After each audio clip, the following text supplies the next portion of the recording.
together.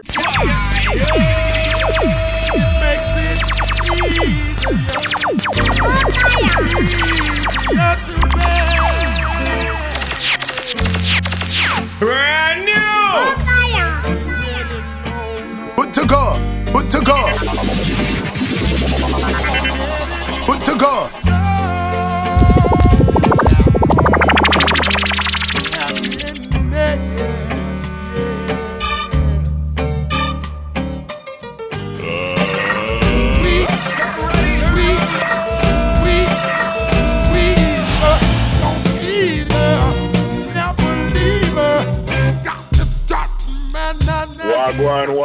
Wagwan. The Baba. You know, bro. I'm good. Making it do what it do, baby. Making it do what it do. Bless. Yo, I'm blessed to have my boy Ralph on the line. Ralph, a big time artist friend. What's up, Ralph? How you doing, everybody? Yes, I'm excited to be on this podcast. I love the name. I love the energy you guys have. Thank you for having me. Yeah. Thanks for coming on, brother. Ralph, he goes by the name also Precious Gorgeous, and he's an amazing artist. He makes music that is so captivating and is beautiful. He has a song called Make Art that I really love. And you've rode across the country on bike also, right? Yeah, 10 years ago I did a bicycle tour around the country for about 8 months, performing Shakespeare on the street, and I made a one-man show about that trip years later, an original one-man musical. And then during quarantine this past year, me and my girlfriend bought a VW bus and did another tour around the country performing music and comedy on the street. Yes. My man is a quadruple threat. He's a teacher, he's an actor, he's a musician, and he's a comedian. Wow. Ralph. Yeah. That's incredible, man. Thank you. I appreciate that. I'm excited to. I feel very blessed and very just very blessed to be able to say that I can do that stuff, and some of it pays me, and some of it is a big money pit and takes money from me. But I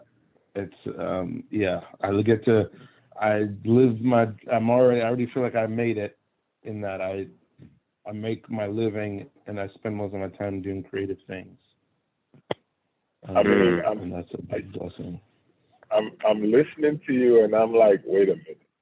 This dude rode a bicycle across the country.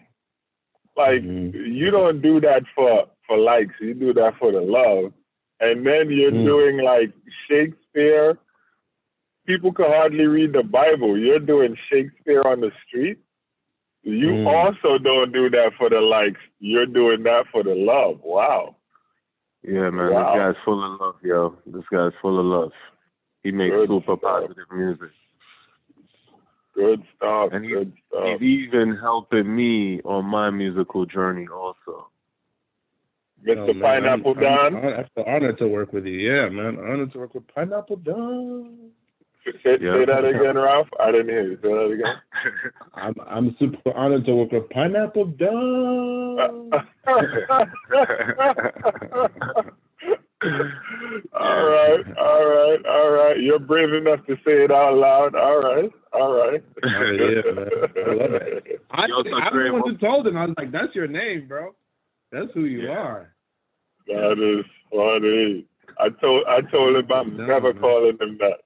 I told him I would never call him that. Just PD. Well, I get it, because there's people who don't want to call me Precious Gorgeous. I get it, man. I told Ali I was not calling you that neither. That's all right. I respect it and I appreciate it. I love that. Yeah, it's not to make anyone uncomfortable. It's only, I always thought it was something that lived in the back of my mind, but I always thought that name is not about me. If we're going by the idea that we're all reflections of each other, I am only precious gorgeous because the people who are looking at me are.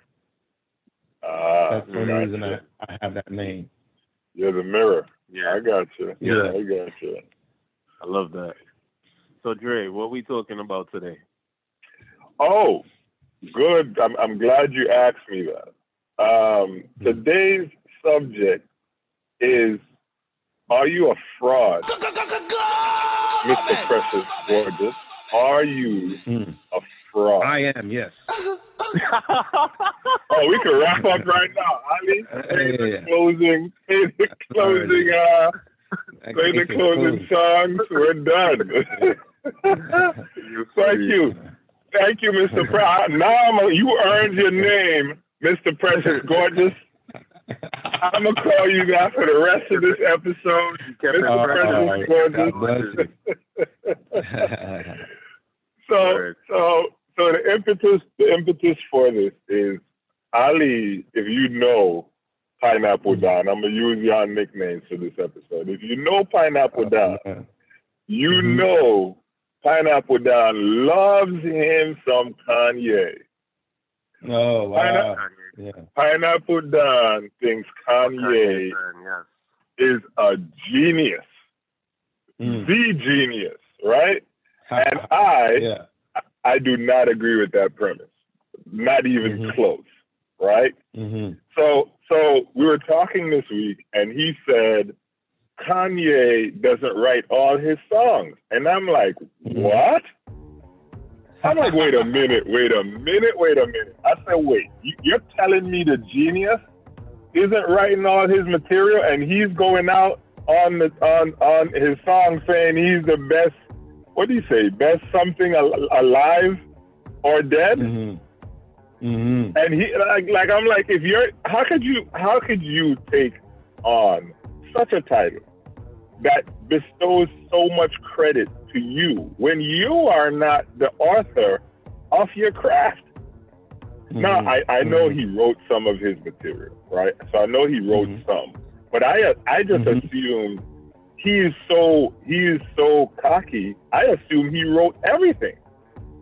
I did not know he had a ghostwriter. So I said he has many ghostwriters. Oh, geez. He has a leader.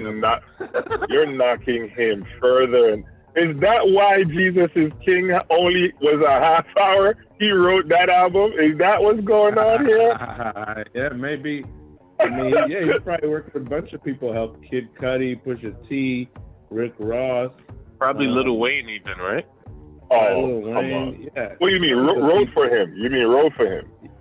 Yeah, the homie, one of the homies that I don't know him personally, but we talk every now and then on the internet. Mickey Fax, who was in the blog era back in the day, he's written for him. Yeah, I think a lot of people have done writing. Probably Designer has done some. Yeah. Sci-Hi the Prince. So Dre, let me ask you this question. You or somebody you know gets a recipe offline that has been created already. Yes. And you cook the meal. And I cook the meal. Okay. Who deserves the credit? The person that created the recipe or you who cooked the meal? In my house, I do.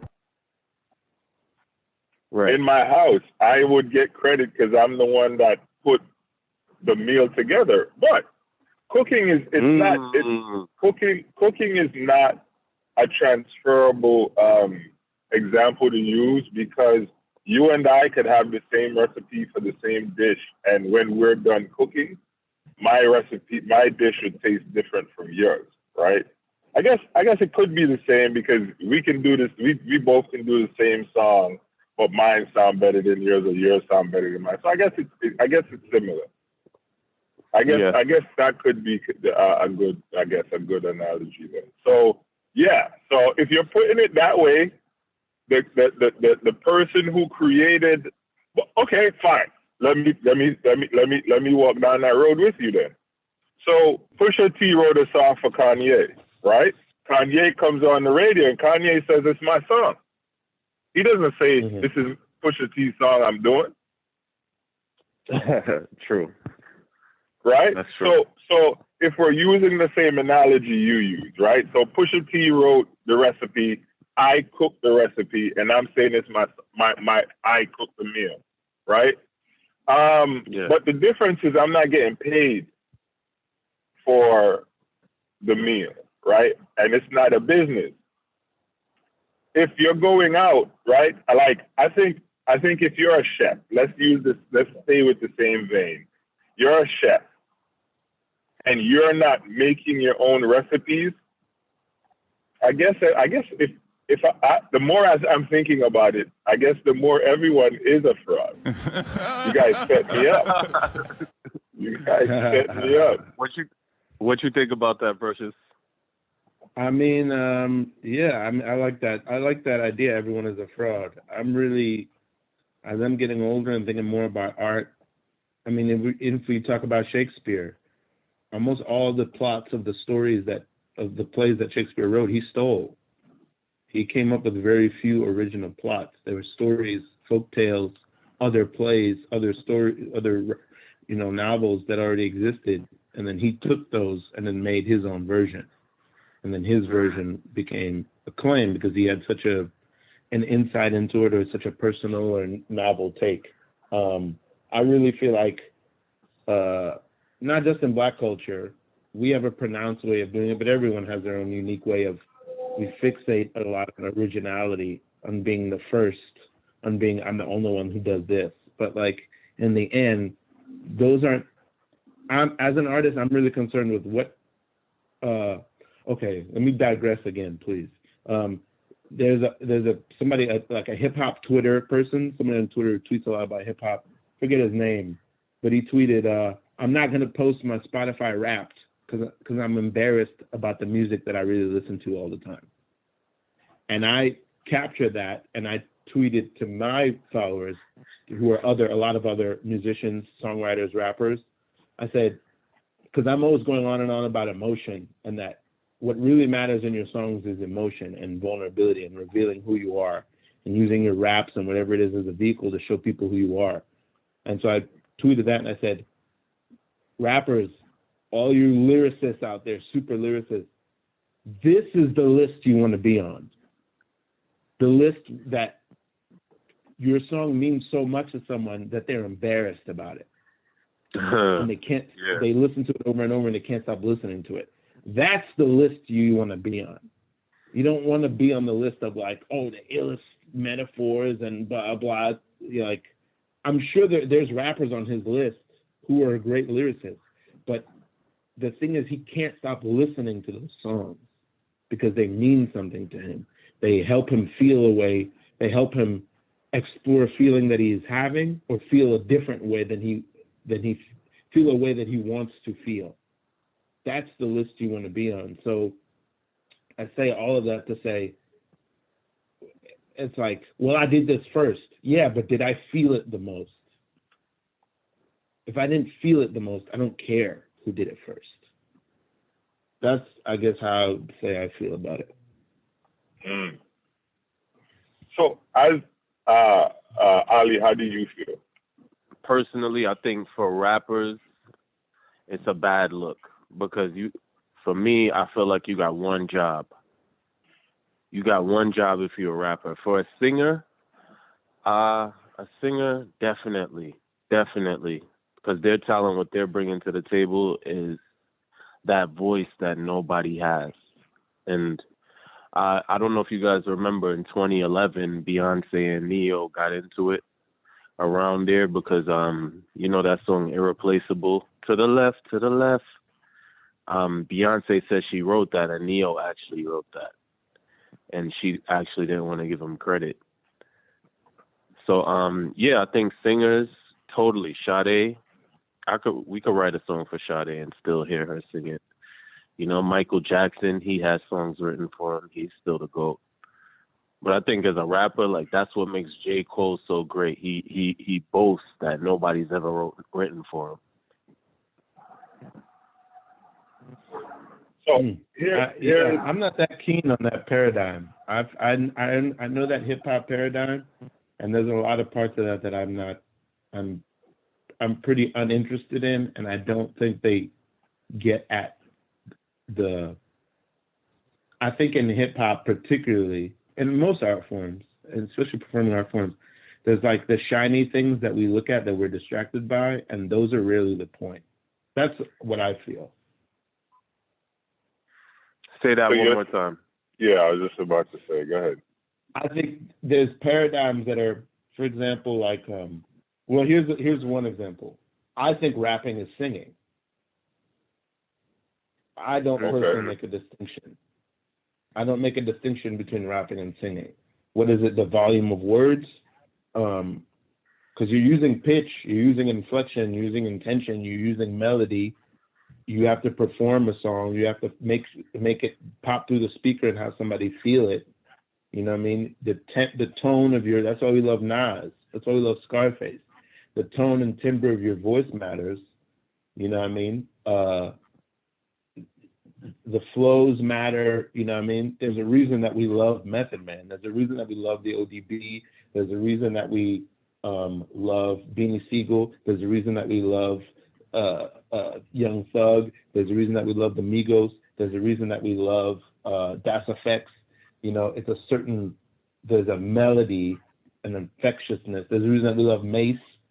There's a melody, whether there's vibrato to it or whatever or not. Those guys are singing.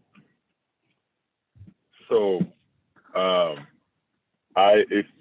this point, I'm gonna part ways with you because I agree with Ali. I think rapping is talking to a melody, while singing is actually, I don't know what the vocal language is to call it, but singing takes a lot more art than rapping does. Singing takes a lot more talent than rapping does. In my opinion, it's my opinion, but yes, I respect it. I think rapping is talking to music, while singing is, forgive me for using the word in the definition, singing is singing to music. So you know, anyone can talk on a beat and make it do something, right? Not everyone can sing and make that do something. And so I think that's why we don't have more singers out there in the music sphere, because not everyone can sing. There's a whole heap of rappers out there because, like I said, yes, you do have to use tone, you do have to use rhythm, you do have to do some of the same mechanics that you would use in singing, in rapping than you do in singing. So yes, you do use some of the same mechanics in rapping as you do in singing, but you use a whole lot less. You use a whole lot less of those mechanics as a rapper than you do as a singer. Mr. Precious Gorgeous, you cannot tell me that you think the same amount of talent is needed to rap on a song as it takes to sing on a song. Well, I mean, we're probably going to part even further now, because I also don't care about talent. I don't really believe in it. I don't really believe in it or care for it, because I'll tell you what changed my mind on that. Okay, I have a couple things to say, but number one, we both agree that Mary J. Blige is a talented singer, right? Yeah. I would say years ago, when I was like, 14, 15, 16 years old, I remember Wyclef released a song called 911. Yes. With Mary J. Blige. I was raised Was on she on that? So yeah. Exactly. Tango down. Exactly. Yeah, she did the hook. Yes, I remember. No, it was a duet. They both sang equal parts of the song. But what you remember is Wyclef. Yes. Who is not as talented a singer as Mary J. Blige. He's a rapper. Because that was a rap song. Of course I'm going to remember the rapper. Rap on that song. It's only... Someone please call 911. That was not a rap song, Dre. That was not I got to go listen to that again. There's not even a rap verse on there. There's not even it's a completely sung song, and it's Wyclef singing. And there's some people who can carry a tune and can't. I mean, that's a physiological thing. But whether you're tone deaf or whatever, right? But the reason I believe that is, and that song was a big hit, is because Wyclef wrote that song and sang that song like he meant it, which requires a vulnerability that is embarrassing. It's the reason why Prince would kick everyone out of the studio when he had to record his vocals. It requires a vulnerability that is beyond talent. You have to be able to express your most embarrassing, naked emotions and put it on tape for other people to look at. Yo, real facts. Real facts. So I don't know how much talent it requires, but I do know how much vulnerability it requires. And most people are not prepared for that. They're not willing to go where it needs to go to capture the tape something that's going to make everyone stop. Technical ability is very important, and it's why practice is important. But the balls, the nerve, the generosity to let people see you at your most pathetic, at your most weak, open to attack, at your most,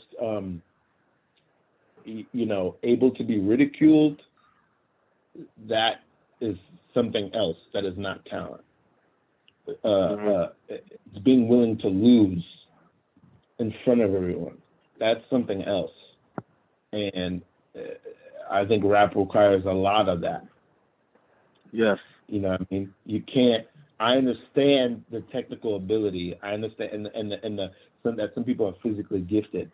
I know that Whitney Houston is Jay-Z could never hope to do what Whitney Houston does. But also, I think she could deliver that song, but to write and deliver We All Lose When the Family Feuds. Right. Which song is that? Us all know. Say that again? Which song you just referenced? We All Lose When the Family Feuds. It's off of Family Feud on 444. Oh, I don't know that. I don't know that song just by hearing the title. It's okay. I'll look it up. It's Who wrote that? That's Jay-Z? Jay-Z. And it's basically a song where he's just saying, like, I messed up. I started to break my family apart by cheating on my wife. And we're fighting over it, but it's my fault. We all lose when the family feuds. Oh, yes. Nobody wins. Yep. Gotcha. Even the mighty Kanye West, one time I went to a concert that Kendrick Lamar opened for him. It was at Barclays Center. And I buy these tickets, and these tickets are like dumb expensive, $180 or something like that per seat. And this is all the way in nosebleed. I get there, and my brother, he's a crafty dude. He's just blessed, in the sense he goes to the bathroom and they say, Kanye didn't sell enough floor tickets. We could move you to the front right now, because they wanted it to look good for the cameras. So I buy these expensive tickets to be in the nosebleed section, and my brother helps me to get just his presence of being there and him going to the bathroom at the perfect time. I get my seats upgraded to like a $400 seat. You know, so That shows his vulnerability, you know, also that, you know, sometimes these big artists don't even sell out and they got to put up, maybe we'll call it a fraud, yeah. So let me ask you this, Precious, do you feel as though Kanye deserves to get paid so much more than his writers? And why is that? Well, that's an interesting question because the writers, it's interesting how we frame these writers. They are proposed a fee that they willingly accept as grown men and grown artists. They could elect to just not work with Kanye and go, I'm not giving you this song. This song was a hit. I can do as much with this song as you can. I'm going to release this song myself. Yeah. They can elect to do that or just say, I'm not going to give you my time. I'm going to devote my time to my own work and make my own money all for myself. They're not victims. They agree to a contract. They agree to come in and work with him. The other thing I also don't agree with is this idea that that everyone knows the nature of this writing. You know, it could very well be that it's not something that I think I would do, and it might just be for my ego. But if I had access to the best 7 rappers that I know in the city, and I'm writing raps, and then I go, okay, this is the verse I have. Can you, just like in a writer's room for a comedy, right? Somebody writes a script, then you bring it into the writer's room with a bunch of other comedians, and then we look at every joke on the page. We look at every joke on the page, and we go, can you beat this joke? And everyone tries to beat that joke. Then you take the best joke, because the interest is to make the script better. It doesn't matter who is the head writer. Like every week somebody goes home and writes a script. And then everyone then takes a stab at beating every joke in the script. At the end, I don't care how the script becomes its best version of itself. I don't care who contributes the best joke. I just want the best joke. So I imagine it's probably the same, that Kanye probably comes in with, these are my ideas, Sci-Hi, Big Sean, Consequence, Farnsworth Bentley, can you beat this line? Rhyme Fest.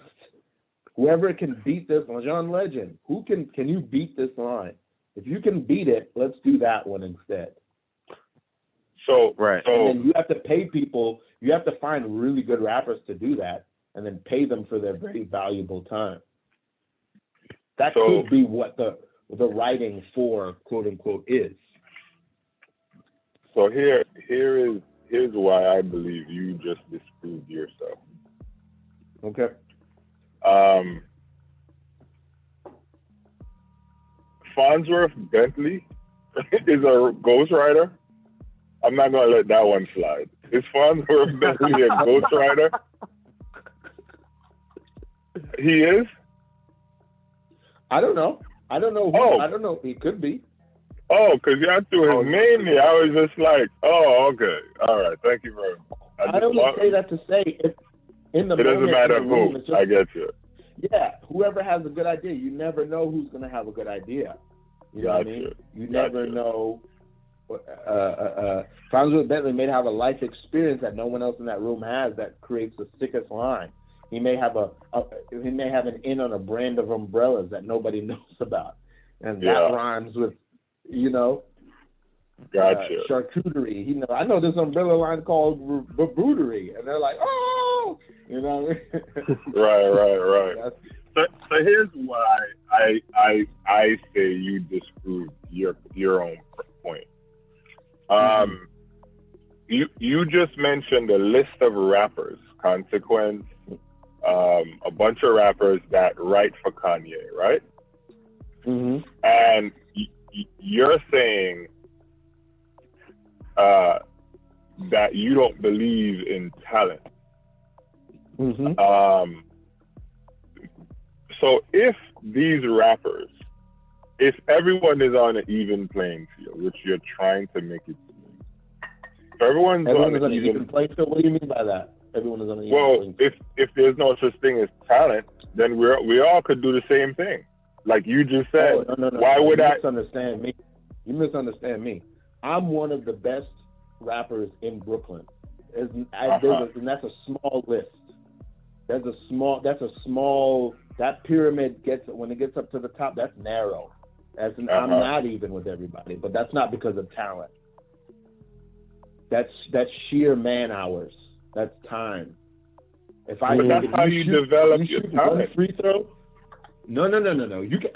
If you're the most talented shooter in the world, and I shoot 1,500 free throws a day, I'm gonna bury you. Right. You have cultivated your talent. No. That's just practice, because I can start with no. If I shoot 1,500 free throws a day, I will bury you. There's nothing you can do. Listen. The best anything in his field or her field will tell you, the one we consider the most talented will tell you that they are where they are because of the reps that they put in practice. Yeah. So what is your definition of talent? My definition of talent is the level of skill you have in X field. So if you're a rapper, and I consider you a talented rapper, then when I listen to your raps, by far, the delivery, the puns, like all the mechanics of that goes into a rap song, right? The lyricism, all those different mechanics that goes into a rap song. You are hitting on all cylinders. You are the best rapper. Yeah. And whether it's because you've put in reps or you're just naturally talented, I don't care.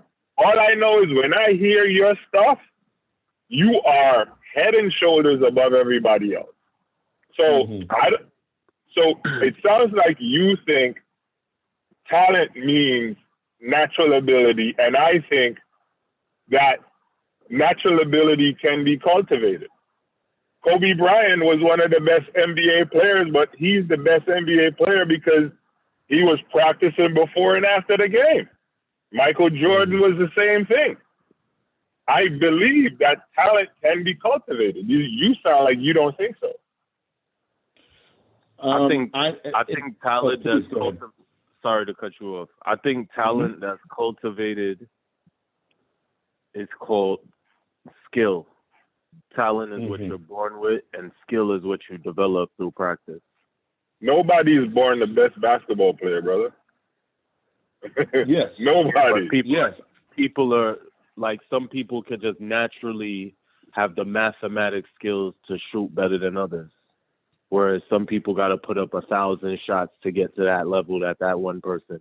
Like, there's some people that don't know how to draw, and through putting 10,000 hours in, they learn how to draw better than somebody who naturally could draw. Yeah, what you was going to say, Ralph? I think the reason I say I don't believe in talent is because it's a quantity that we really can't measure. We just look at someone and go, oh, they are good at this right away, which also is beginner's luck, which I believe in. And I believe it has a utility. It doesn't matter to me how good you are at something the first time you do it. I'm watching how good you are over a 5-year span. I don't care how good you are at it the first time you do it or the first few times you do it. Are you under pressure able to do it over and over and over? That's the only thing that matters. So when I factor that in, natural ability doesn't mean anything. It doesn't factor. The only thing that factors is the person who's practicing over and over and over, so that in the highest pressure situation, their heart rate is low. And they're able to think clearly and be themselves.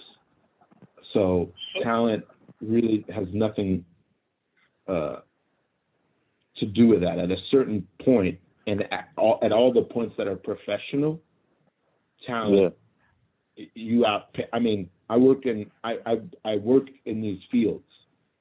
I work in conservatories where I see like acting students. I teach acting students, and I've never seen talent matter once. Not once. It doesn't matter. Are you brave? Are you showing up? Are you being honest? Are you working with others?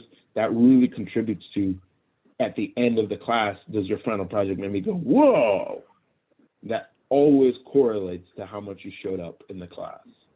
It never correlates to, well, they're just naturally, that's a thing. That's a thing that we say to ourselves because we're not thinking about art all the time. The artist's job is to create magic or make the audience feel like they're looking at magic. It's the artist or the athlete, and it's their job to put in work that you never see. A sickening, as Will Smith calls it, amount of work that you never see, so that when you show up and see them perform, you're like, oh, that was magic, and you don't realize that their feet are bleeding and that they haven't seen their kids, you know what I mean, and that they're doing 2 hours of recovery before and after the game. You don't see all that. You're just there to see magic.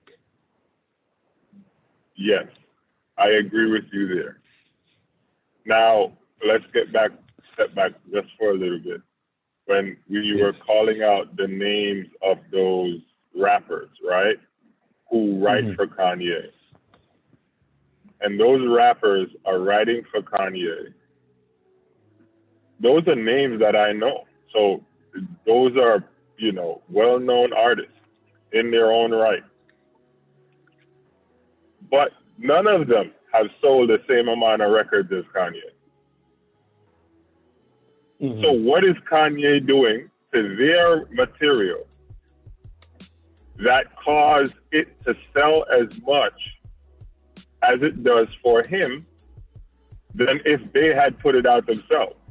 Because, you made a statement earlier where you said, you think they should put out their own material. Yeah, it might get somewhere, but Kanye West does something to it that gets it way further than they're able to get it to on their own.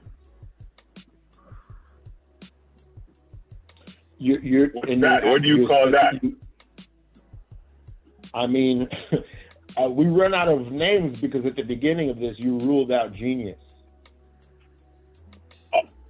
For him. No. For him. I don't think he's a genius. Right. Well, then, yeah. So then I don't know what else to call it. Oh, you got to be kidding. Because I wouldn't know what Ralph, talk your truth, Ralph. I love it. Here's the thing. Excuse me. Right. Excuse me. This is Mr. Precious Gorgeous. No Ralph here, please. Because so what I would say, like somebody like, and God forbid that he ever hear this because I have a great amount of respect for him. But Sci-Hi the Prince, right? I've listened to a good amount of Sci-Hi the Prince's solo material.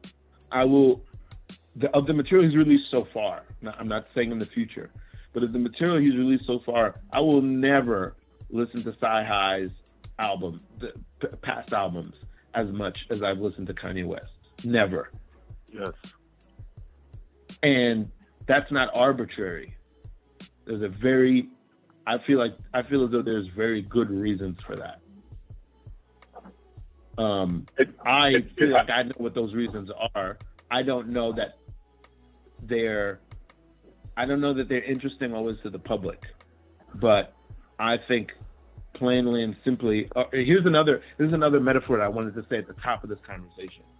Okay, let me ask you this, and please, sometimes when I pose these questions, I just want you to answer honestly. You don't have to worry about whatever answer you might think I want. It doesn't matter. I just want you to say what you think is your truth. You're talking to the right guy if you want honest.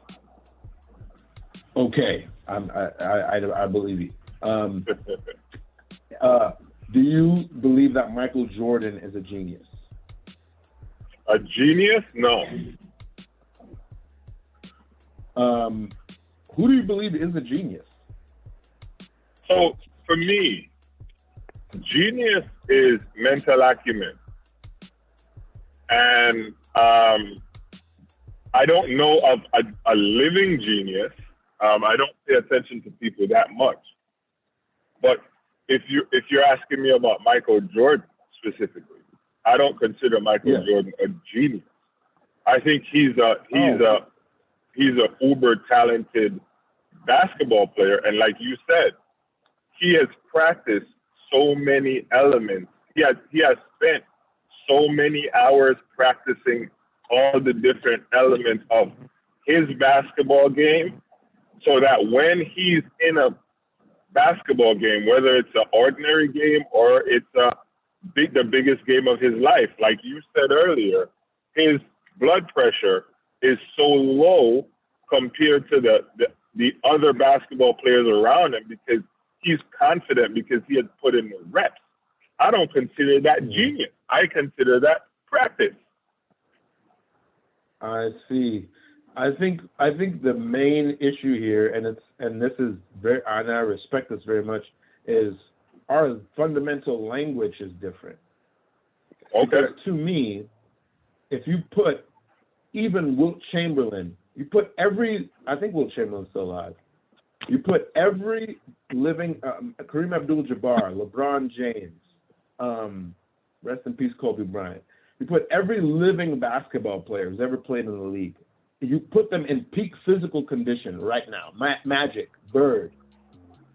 You put them all in peak physical condition right now. And you have them play a bracket tournament to find out who's the best, the single best player. Let's say the single best player in each position, right? To the end. What are the odds that Michael Jordan is going to be at the top? I don't think he. From every country as well. Excuse From me? every country. From every I don't country. think he wins. I don't think he wins. Who do you think wins? I don't. The names you called. Mm-hmm. I don't know. I don't know which. I don't know their stats off the top of my head. What I do know is, what you do in a brackets competition is not what you will do in a basketball game. And so, the results would be skewed based on the person's ability when the pressure is not on, as opposed to when the game is on the line. Well, I mean, if we play them in a real tournament, if they really play, if they all really play. Okay. So which one of those players would win based on, you're saying, their productivity in their position? Let's say the stakes are as high as it could be, and all of them Right. want to win this. Each of them want to win this just as badly. And what are we judging? Or What are as we badly judging? as they could possibly want it. Pardon? What are we judging? Or what are we tallying? Just who wins the most games? Who scores? Who wins the most games? And who are the players we're looking at here? Jordan, LeBron. Every great player of any era. Every great player. And on the earth, every great player who is alive on the earth from any era. I think Kareem wins that. Anybody. I think Kareem wins that. At their No, I'm gonna have to go with Wilt peak. Chamberlain. I'm gonna have to go with Wilt Athletic. Chamberlain. Okay. Fantastic. And those guys are all 5 or 6 rings, right? Yeah. Wilt Chamberlain Yeah. had more than that, I think. Well, Yeah, but he has. But they don't got footage Yeah. of him. Yeah. So those guys are all at the top, right? Yeah. So and what do you see Jordan places in there? Top 5, top 10, top 20? Top 3. Top 3. So I'm going to stick with Jordan because Jordan's the example I know the best. Jordan is top 3. Jordan was at his physical peak probably around 90. You know what I mean? Just as young as he could be, as fast as he could be. You know what I mean? And he's, as we're saying, he's one of probably, let's say, top 10 best players to ever live in basketball. I would say that makes him a genius. If you're top 10 in the field that you are, in the history of your sport or in the history of your field, you're a genius to me. Because, like, that takes, you got to think your way through that game as much as you have to play your way through it. You got to think your way through preparing for that game. You got to think your way through training for that game. You got to think your way through that season. You got to think your way through that game. You got to think your way through that play. The pressure of 50,000 people, some crazy amount of people watching you too. The pressure of salaries, the pressure of how many people you employ, the pressure of your city counting on you for their economic stability, all these kinds of things. I would say in order to endure that. Do you know what most basketball players say about playing basketball? What do they say?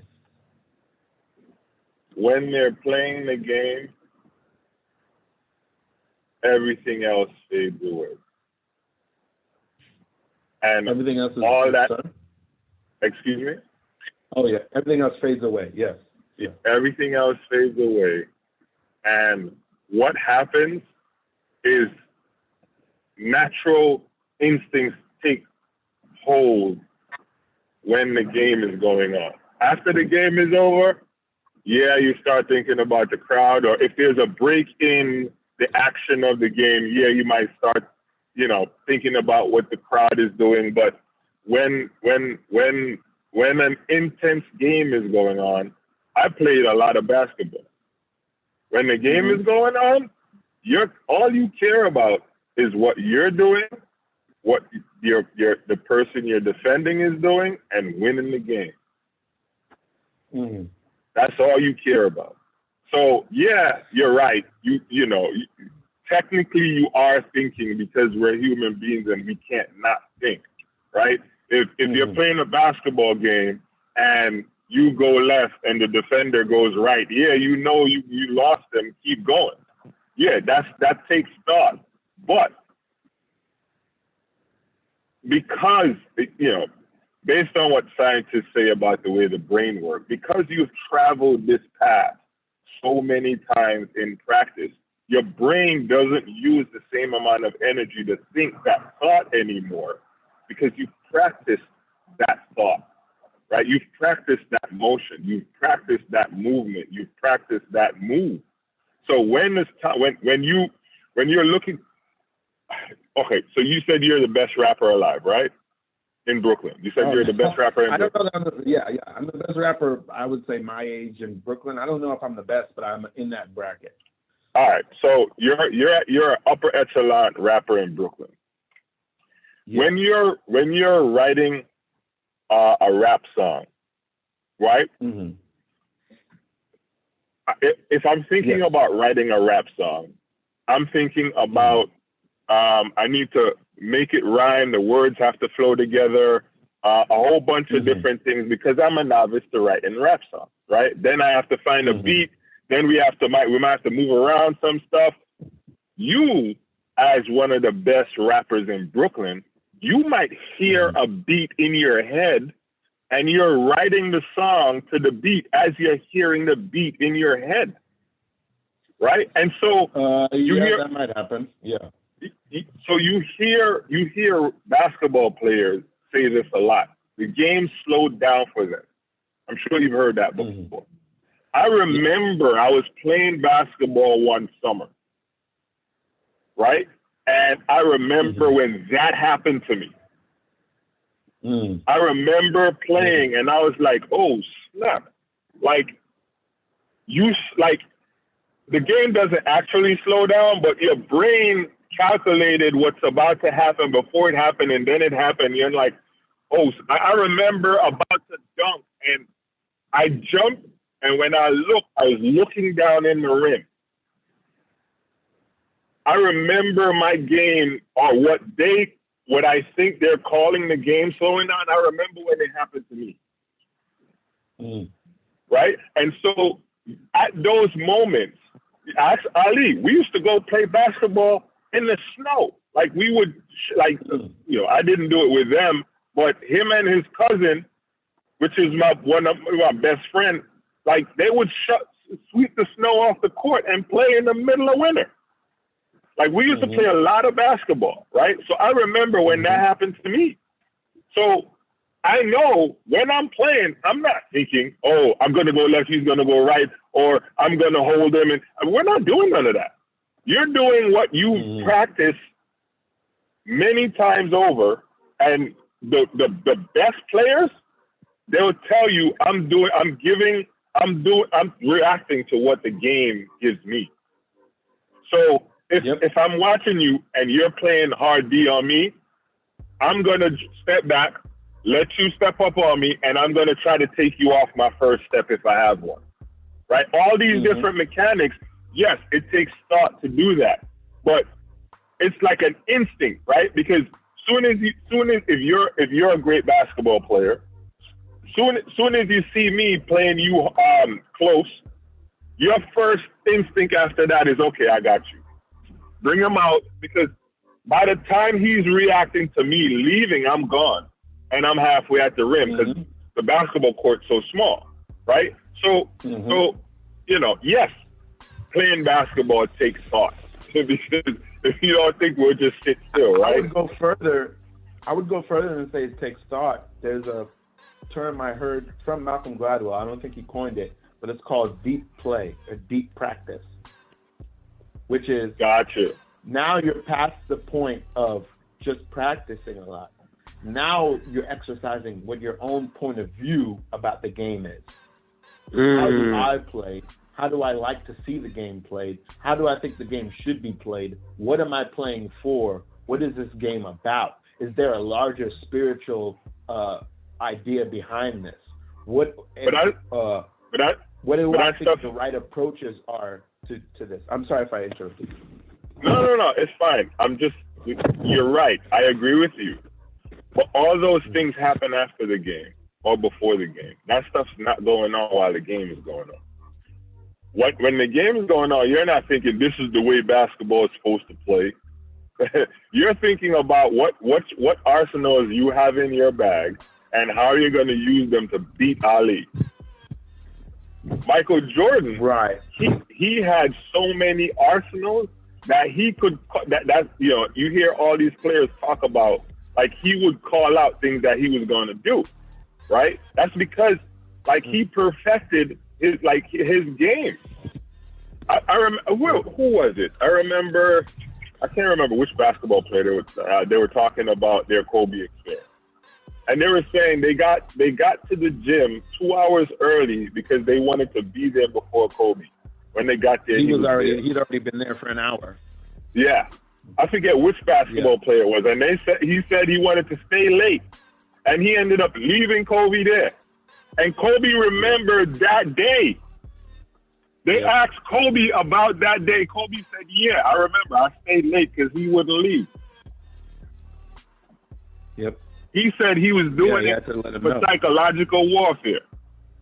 So I'm saying all these things to say, again, maybe I'm wrong and it's my opinion, and Ali told me I need to let go of positions, right? So I'm going to leave it here. I believe that when you're in your craft, right? There comes a point when you get wrapped up in whatever it is you're doing, and your brain shuts off, and your automatic motor skills kick in. Yeah. At that point, genius takes a break, right? And practice takes its place. Because you could be a genius. Nerves can derail almost anybody. Nerves can derail Denzel Washington. But what keeps him, because a lot of these guys tell you they were nervous doing X, Y, or Z, but they practiced that thing so much that, they were nervous, but they were able to push through the nerves to get to the point that they wanted to get to deliver that message, to deliver that role, to deliver whatever it is that they were doing, to get there. They'll tell you, people who do big speeches will tell you, I'm nervous when I'm doing this, but I've learned to push through the nerves to get to, delivering a powerful speech. So I'm gonna leave it there. I think where we disagree is it seems as though your definition of genius is about conscious thought. I think you're saying that genius happens if you have, okay, I can think about my point of view here and I'm actively using that to make decisions. I say it is the opposite. I say it's happening when you say there's no thought happening. Because I think your best thinking, the most wise and knowledgeable part of you, the part that controls your nervous system in your body, is your subconscious. I think that's where artists work from and athletes work from. But that is you. That is the part. That is the place you dream from. That is the place of you that has done all the processing of the information that you're taking in the world. What you've studied, what you've experienced, what your epiphanies are. That is the place that has processed, synthesized, integrated. But we don't have control what of you've that. learned. Exactly. I don't think genius is about control. I don't think anything is about control. I think it's about letting yourself. I love. There's a saying that I love, which is art is creativity is making mistakes. Art is knowing which mistakes to keep. So I'm gonna throw you this alley-oop. So that means everybody is a genius. Don't do it because I'm not a good athlete. I actually don't know any of the basketball things you're talking about. You're not going don't get rough? If I can, and if it happens, just know that a miracle happened today, gentlemen. Or genius happened. So does that mean everyone's a genius then? There's a great thing that I heard Kanye say a few years ago. He said, I am not a genius. Genius is something that happens to you. It's something that you get to have God will give you for specific moments if you are prepared for it and you are ready to accept it and to use it. Genius is something that anyone can get from moment to moment if they're prepared to carry it, the weight of it. It's not just something that I have and that I am. It's something that I get from time to time because I'm ready to carry it. So those moments when the game slows down for you, those are moments when, because of your preparation, you were able to receive genius and deploy it. So here's my question. I do believe that. Yo, let me say something. Please. According to the Oxford Dictionary, genius, I'm going to read out the definitions for genius. Exceptional intellectual or creative power or other natural ability. A person who is exceptionally intelligent or creative, either generally or in some particular respect. And then the adjective informal version of it is very clever or ingenious. This whole conversation came about because I was waiting in line for some Salehi Bembury Crocs that was coming out, that dropped last Friday or Thursday. Okay. And these Crocs was created by a guy who designed a shoe for Kanye. And Dre was like, yo, so Kanye's calling himself this genius designer and he doesn't even design his own things. And I was like, yep. But in your opinion, what makes Kanye a genius to you? I would say it's super simple. I have a very small criteria of what makes art great. And someone who can do this thing multiple times over and over and over and with a high frequency or a high volume, to me, is a genius, because this thing is very hard to do, which is whether the first criteria is, I think there's two. The first is everything you make, I either love it or hate it. I'm never apathetic about it. I'm never indifferent. Everything you make, I either love it or hate it. That's one. Two is whether I love it or hate it, for days, weeks, months, and years afterwards, I can't stop thinking about it. If you can do that once, you might be a genius. If you do that over and over and over and over, to me, you definitely have genius. I would say he's a genius because, for one, in an era where everybody was wearing baggy clothes, he switched it up. He switched it up. Like, the fitted clothes is okay. You know what I mean? The polo is okay. You don't need the throwback jersey on all the time. You don't need the, you know what I mean? The second thing that I think he's genius for is that he said the devil had a hold on him, and he was honest about it. And it's saying, yo, I'm coming back to the Savior. That's a spiritual level that, you know, because we hear a lot that the music industry is filled with, you know what I mean, those type of people. So for him to do that, to me, is powerful. And the fact that he came from being in debt at 50 million to being 6.6 billion is insane. He has a line on his album Donda, and he said, I could give $1 to everybody on earth. Oof. So just so I'm clear,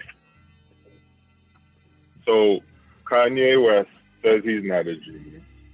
I say Kanye West is not a genius, but y'all disagree with me and Kanye. Y'all disagree with the genius. That's the first thing. Yeah, well, I would say that he's someone who's possessed it many, many times. Yeah. Now, when you the explanation you gave for genius, I agree. If you're able to create magnificence repeatedly, not only repeatedly but at a high level, yeah. There's something special about you. But again, I distinguish. Look, so I think as time progressed, right, we started to, in an effort to try to try to have some more je ne sais quoi about ourselves, we started to use words incorrectly or out of its normal place, right? So like a person would say, oh, they raped me of my time. Rape is a very, very strong word. For you to couple rape with time, what that does is it desensitizes the word rape, right? And so now we get to a place in society where people are saying that they were raped and there is no compassion for those people till we're now blaming victims, right? For me, and maybe I'm still holding on to the point, I don't know. If I am, forgive me, Ali. Genius is mental acumen, right? Now, obviously, making music does take mental acumen, but I don't know. I have to capitulate and then probably call him a genius then, because he has to think. So, as a musician, he's a genius. He has to think to make his music. So then he's a genius musician. He's not a general genius. I don't consider him a general genius. Or what I would use when I think of a genius, I'm thinking of a person, their mind is far and above. Their mind is far and above the average person. Let me go a step further. Their mind is far and above our most intelligent people. That's what a genius is to me. When we think of genius, we think of Einstein. We think of I don't know. Name some of the geniuses you guys know. Einstein is the only one I can think of off the top of my head. I didn't do any research. Yes. those people. Shakespeare. I mean, these are all, first of all, these are all old, dead white people. That's painful to me to think that, like, we won't call Michael Jordan a genius, but you call Albert Einstein a genius. That is wild to me. Yeah. Like, Okay. Big facts. So I don't put them in the same conversation. One is an intellectualist, one is an athlete. Kareem Abdul-Jabbar, I would put Kareem Abdul-Jabbar in an intellectual conversation because that man is an intellectualist. He also was an athlete, but that man is an intellectualist. I would not put Michael Jordan in a conversation, in an intellectual conversation. Michael Jordan. Remember, the definition by definition is not just intellectual. It says creative power. What does that mean? That's by the Oxford Dictionary, and we were talking about using words properly. Yes, and I capitulated just now, and I said I'd have to consider Kanye a genius. I said that just now. Yeah, for Michael Jordan as well. Yes, if we're using his ability, his as a basketball player, he is by far above everyone that has ever played, then yes, he's a genius on the basketball. Yo, people thought when they bought Jordans they would play like him. Practice. That's because they were idiots. That doesn't mean he's a No, genius. that's not an idiot. That's not an idiot. That's the magic. That's the magic. Exactly. It could be that they're idiots, or it could be magic and imagination and mystery. Two things and could wonder be true. And, Two things could be true. Yes. I find this. I love this conversation. First of all, I want to say, and I think one of the things I'm free and open with it. I love to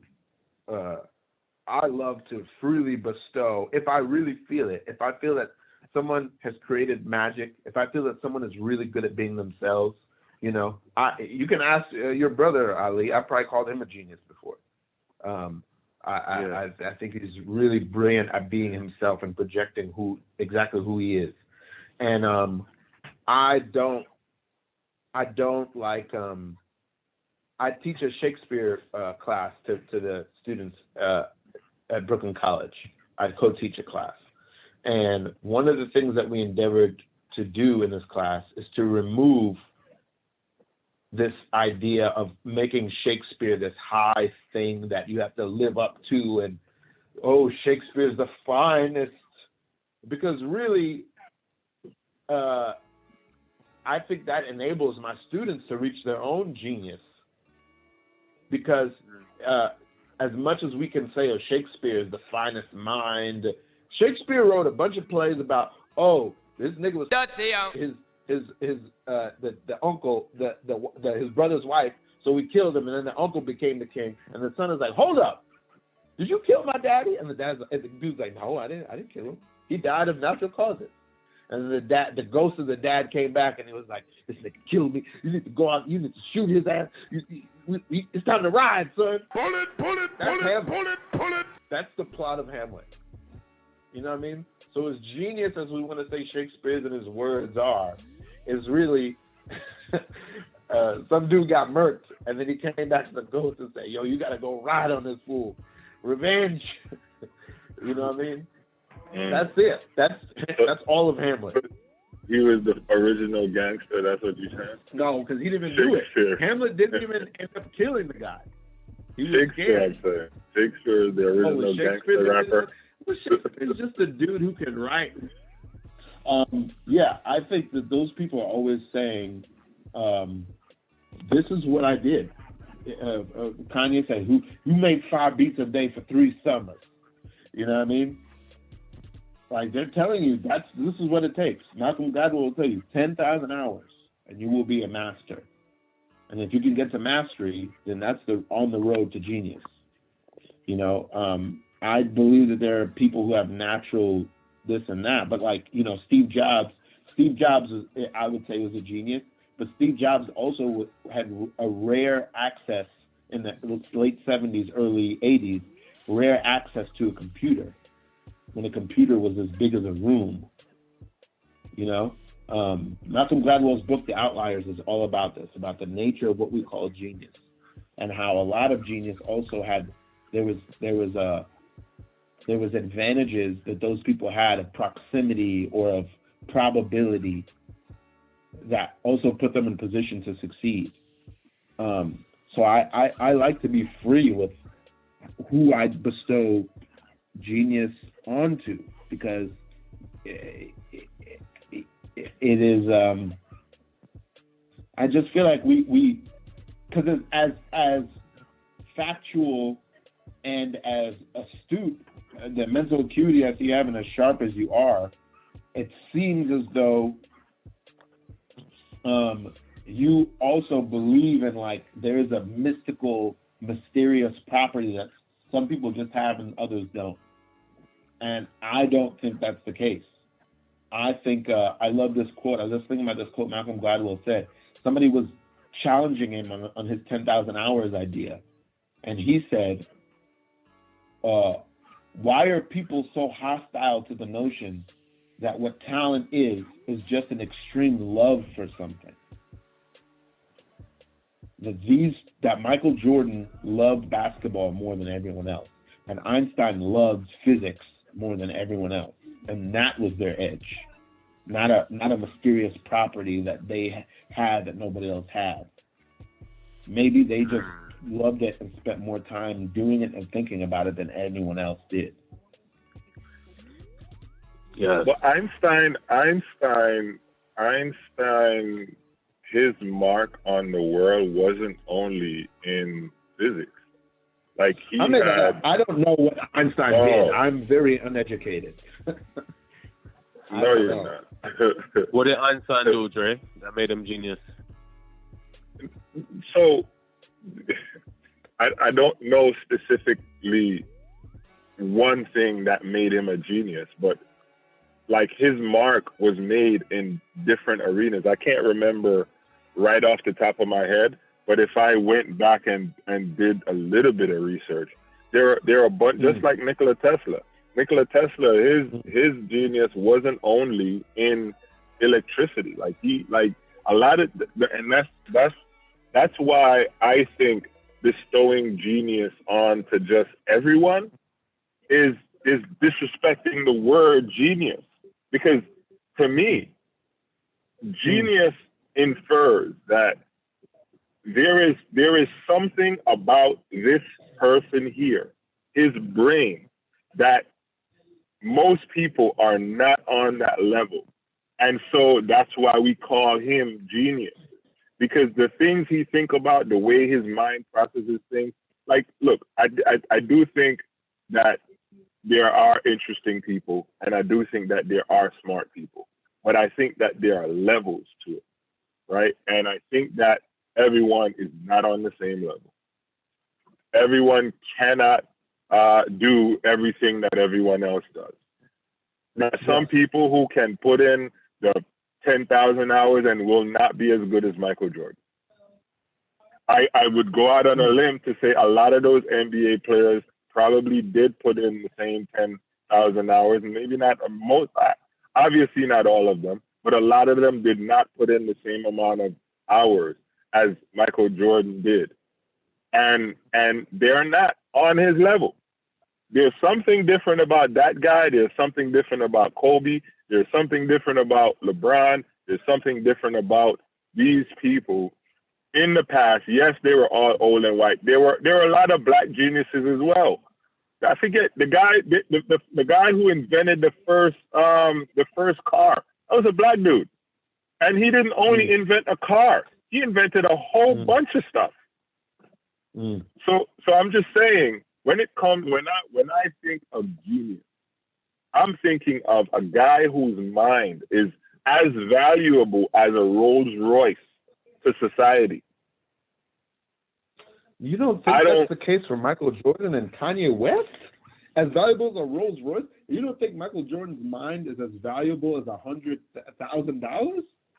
if we're having a basketball conversation, I'm saying genius transcends a particular one thing. Well, what do you think Einstein would have to say about poetry or civil rights? What do I think Einstein would have to say about? I think he probably liked it. First off, Einstein was Jewish. No. Do you think he would have something novel to add to that conversation? Do you think he would revolutionize those subjects? I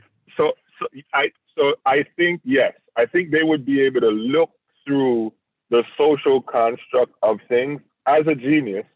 And this is my opinion. I could be wrong. You're the professor, so you have the authority to tell us, right? So I teach improv comedy. I don't teach. Whatever. So I think a genius, right? I think a genius has the mental capacity to think through. Like, there are a lot of people who can't see past what the societal norm is, right? Mm-hmm. And I think if you are a genius, you're able to pierce through what society deems as normal and see what makes sense, and instantly, or just with a I don't know. I don't know how to put. I haven't gone this far in thought about this particular thing to have the words ready right this minute. But I think if we're talking genius and civil rights, I think a genius would be able to sit and look and say, hey, they bleed, you bleed. You're a human, he's a human. What's the difference? We're all humans. This racism and segregation or female male hierarchy is rubbish. You're stronger, yes, but she makes a baby. You know what I mean? Like, I think geniuses would be able to look through these different social constructs and just tear them apart because their minds work differently. I don't see Michael Jordan doing that kind of stuff. Michael Jordan is still like, yeah, I got to sell my shoes for $1.50, even though they cost $7. Yeah, I mean, I can see very much what your point is. I find you see what I'm saying? But go ahead. I think I understand what you're saying. I guess the one other thing I would here's would you consider Hitler a genius?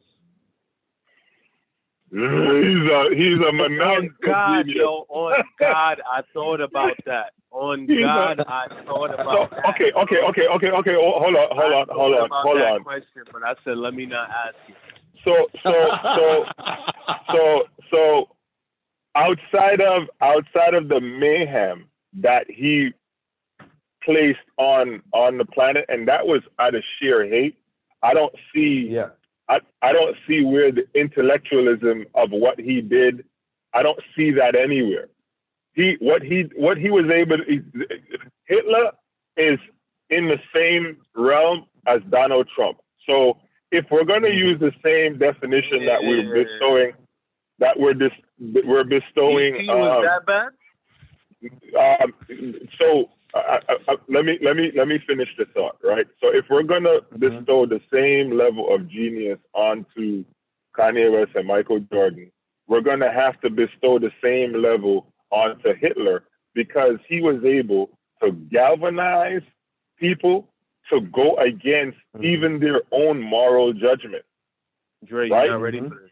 You're not ready for this. And okay, tell me. Go ahead. Hitler was an evil genius. Why? Where was the genius? He was a marketer, which Donald Trump's a marketer, and everyone is susceptible to marketing. You can call him a marketer, right?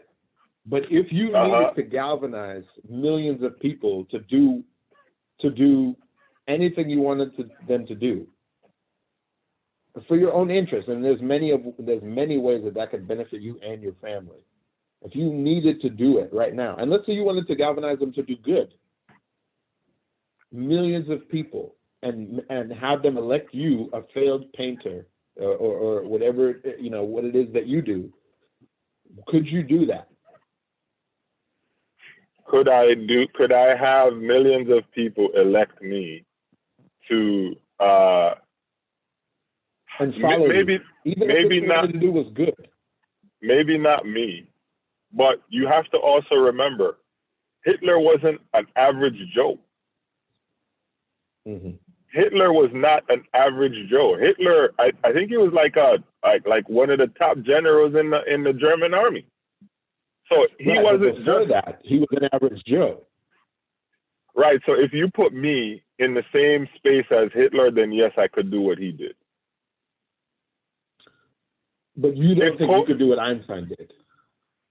No. That is fascinating. That's really wild to me. That's really... Why? Why do you think that? Why do you think that? Why do you think they're on the same level?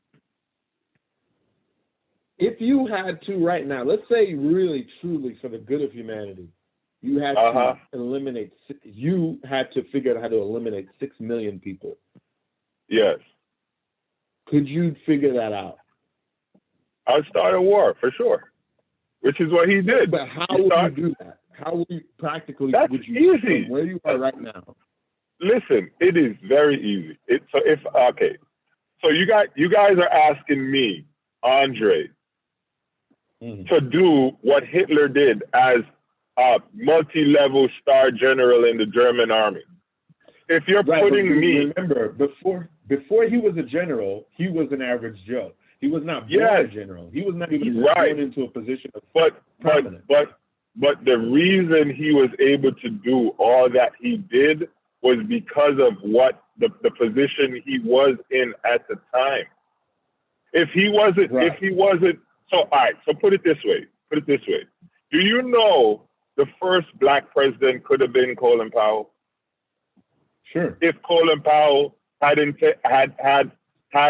kind of ambition, not that he didn't have ambition, but if he had ambition to be president, I don't think he wanted to be a president. I think he understood where he was and he liked what he did. I don't think Colin Powell wanted to be president. But I think if Colin Powell wanted to be president, he could have been the first black president. Why? Because he was a decorated general. And if it's one thing at the time, right?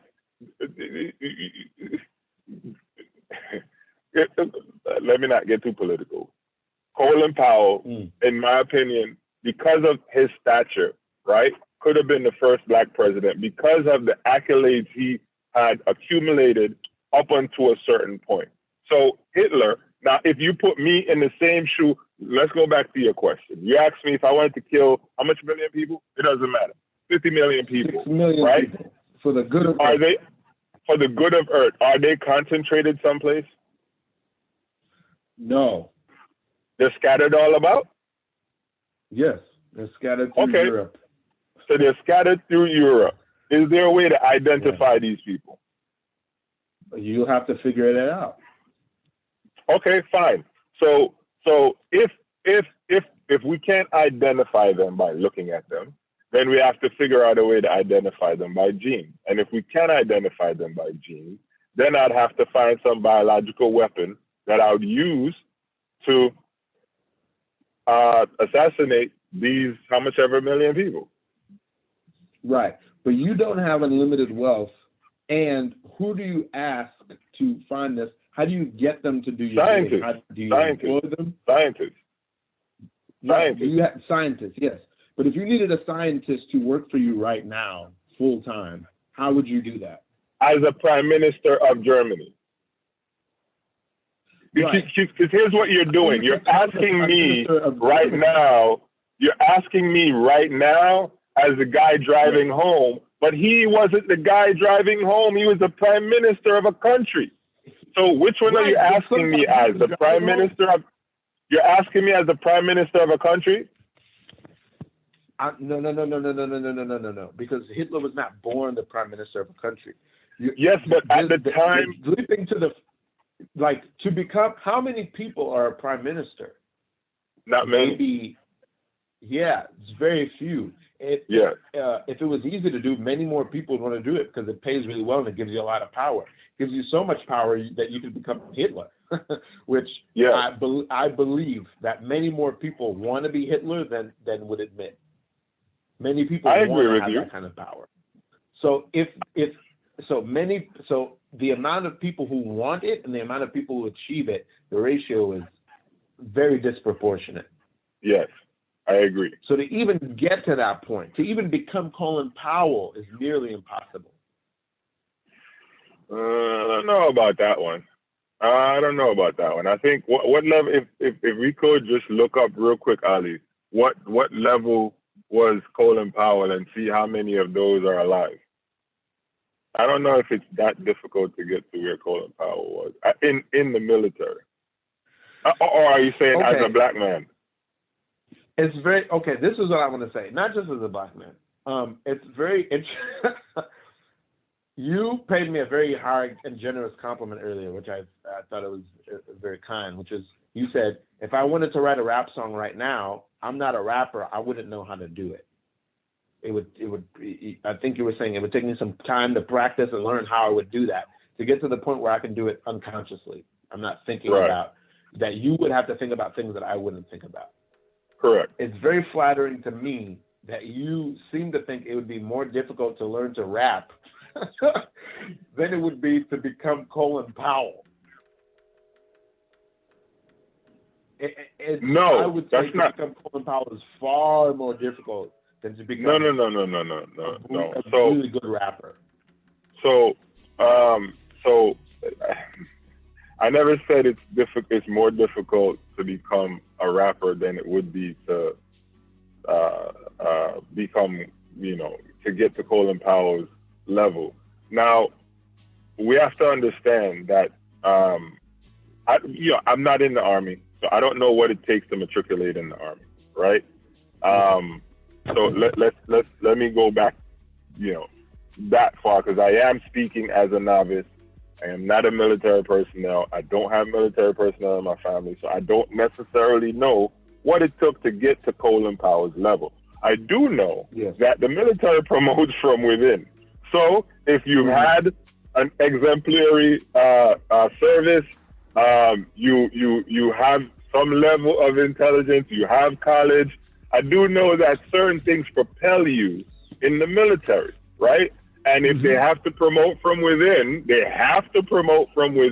and you are in it, is highly likely you're just going to be moving up, right? I'm assuming, right? So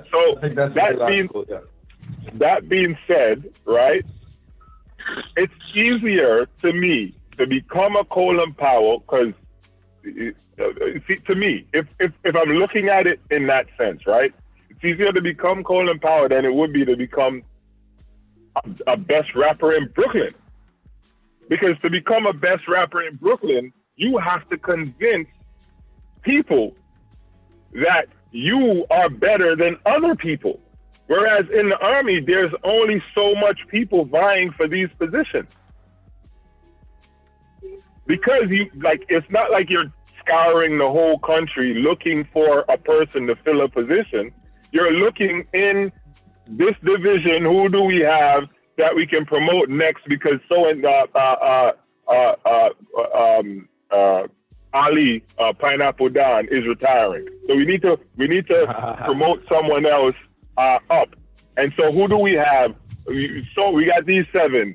Okay, Colin been in this department for 7 years. This dude is dedicated. Blah blah blah. Everything we ask him to do. Oh, okay, so let's give Colin Powell. I'm assuming this is how the matriculation happens in the military, right? I could be totally wrong. But I'm just saying, you have to convince, 4 million people that the 30,000 rappers in Brooklyn, you, Ralph, are better than all of those guys. That's harder to me, in my opinion. Yes. That is, I completely agree with that. And I guess I've never factored whether or not I've convinced other rappers. But that criteria, I could be challenged on that for sure. That is the first thing I want to say. Second thing I want to say is I think I agree entirely with your logic. And I don't think there's a real way to quantify a lot of the things that we're talking about. I don't know that there is ever a possibility to reach a conclusive place on this. I do love to think about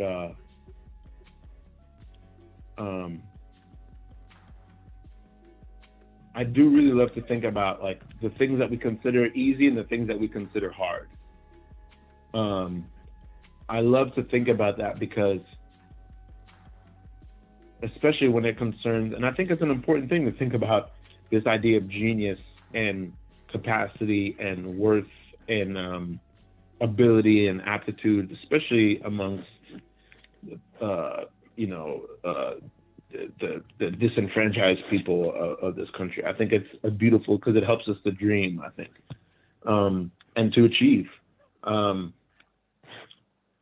I think that question is important. The one thing I think that we could spend more time doing is really thinking about, I hear a lot,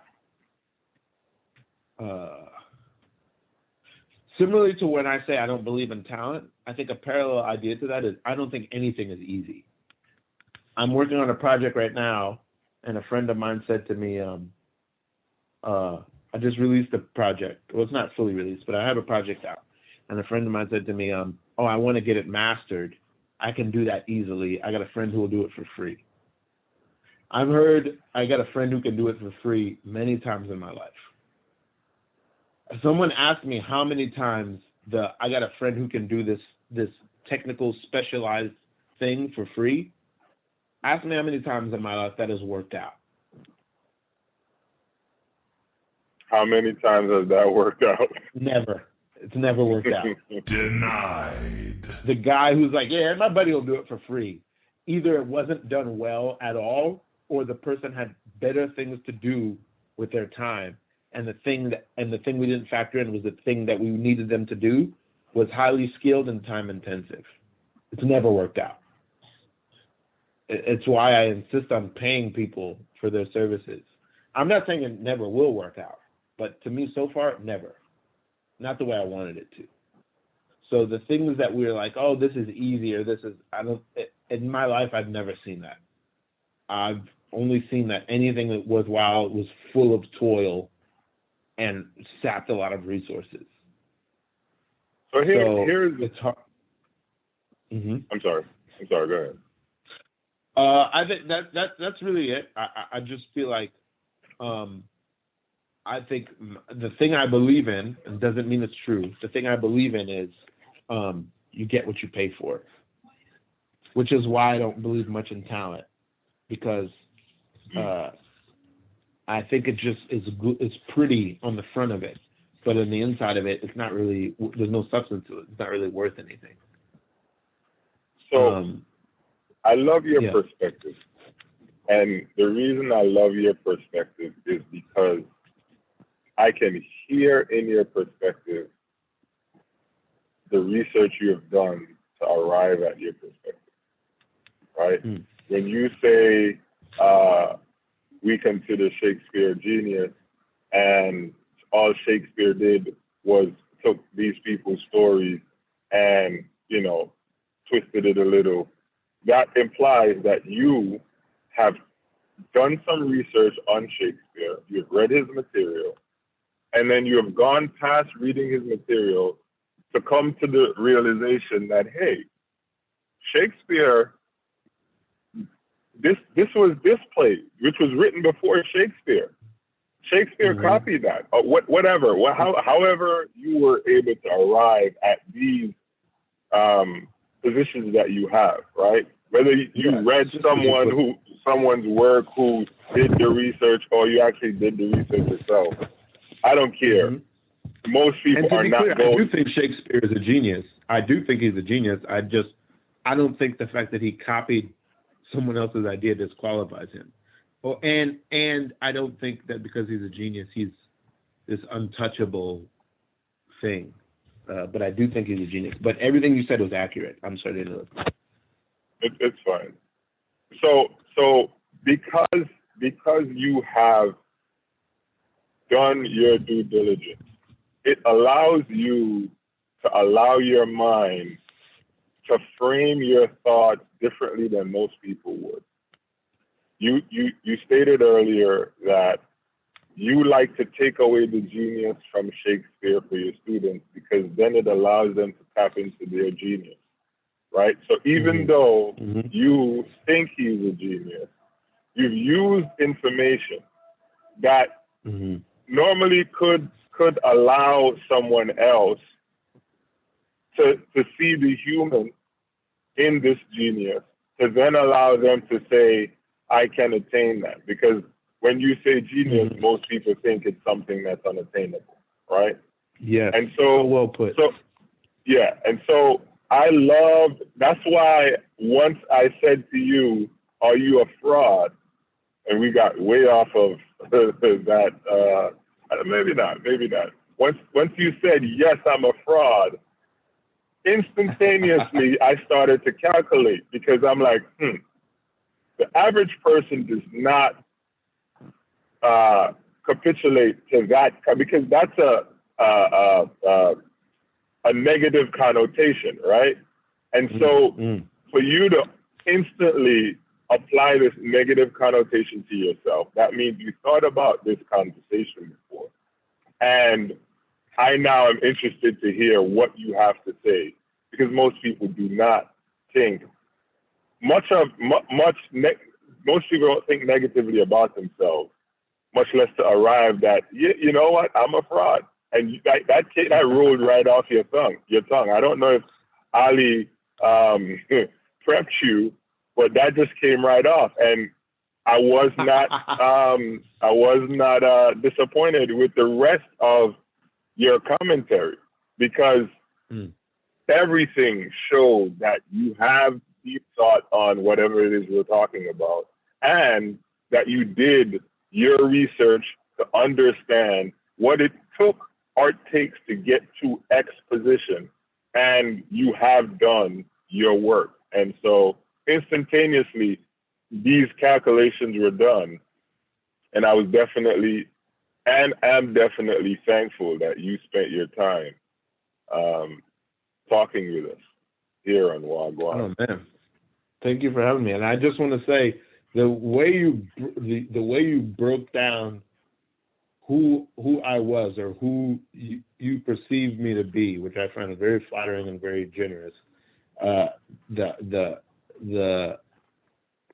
The acuteness of your observation and the nuance and the calculations that you made, I find it to be very brilliant. I don't know that I'm reading people in such a nuanced and intuitive way. So that's really cool. You know, I mean, maybe that's a skill that you have that you use to navigate the world. I don't think I have that skill. That's awesome. Thank you very much. I think, Baba. Yeah, I was about to say you've been quiet, bro. Yo, push and believe. Push and believe. Push and believe. Where can we find that? Where can we find that, Ralph? That's an EP that I've released. It's not fully released. I'm just releasing it to my audience, my fans. I don't really like that word so much, but just people who are into my music. So you can hear all my music at preciousgorgeous.com, except for this EP that I just released, which is called Push and Believe EP. That people can only get if they buy one of my sweatshirts. I designed a Precious Gorgeous sweatshirt. So if you buy one of those, I'll pretty quickly send you the link to the EP. It's an experimental project. I produced all of it. Where I produced on every song with my co-producer Craig, and Push and Believe. It's called that because it's dedicated to a comedian that I love. I never met him, but it's a comedian that I love named Brody Stevens, who passed away just before the pandemic, and his phrase was "Push and Believe." That was his catchphrase, and I think it's a shame that the world lost him, because we would have needed his spirit through this crazy pandemic time. So the little EP is like an attempt to put his spirit to music. So yeah, that's Push and Believe, and that was the name. Me and my girlfriend did a tour. Thanks. That was it. What he would say: Push and Believe, pushing. It was so funny, and that was the name. Me and my girlfriend did a tour of the country over the pandemic in our van. We only really made it through the South, but we would perform comedy and music on the streets, and we called our tour Push and Believe Tour. So yeah, and that's all dedicated to Brody. That's dope. So I'm a religious guy, and those 3 words, push and believe, embodies half of the Bible. I mean, I'm also religious. It'd be safe to call me religious. So yeah, I'm with you. Oh man, I love that, because that's faith. That right there is faith. Push and believe, and faith is the evidence of things unseen. What's the word? Faith is the evidence of things prayed for but unseen. Something like that. I haven't. Yeah. You slaughtered that, Dre. You slaughtered that. Huh? I killed it. You're right. I did not. I botched it up. It's dead. I love that, because that slogan came from a man who took his own life. That's how he died. He took his own life. Oh, what's the actual slogan? Push and believe. Push and believe. Oh, yeah. Oh, he killed himself?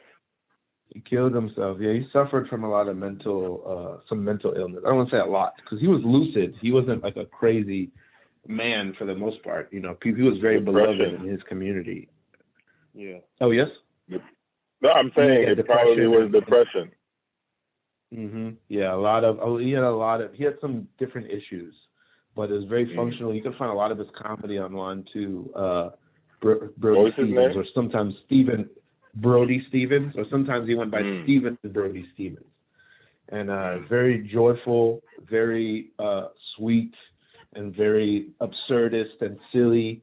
What's the one of the he said, and there's a comedy especially he did probably like in 2017 or 18. He said, "I just brought a new 96 Toyota Avalon leather exterior." This is very fun and silly. Leather exterior. Yeah. So anyway, the record Push and Believe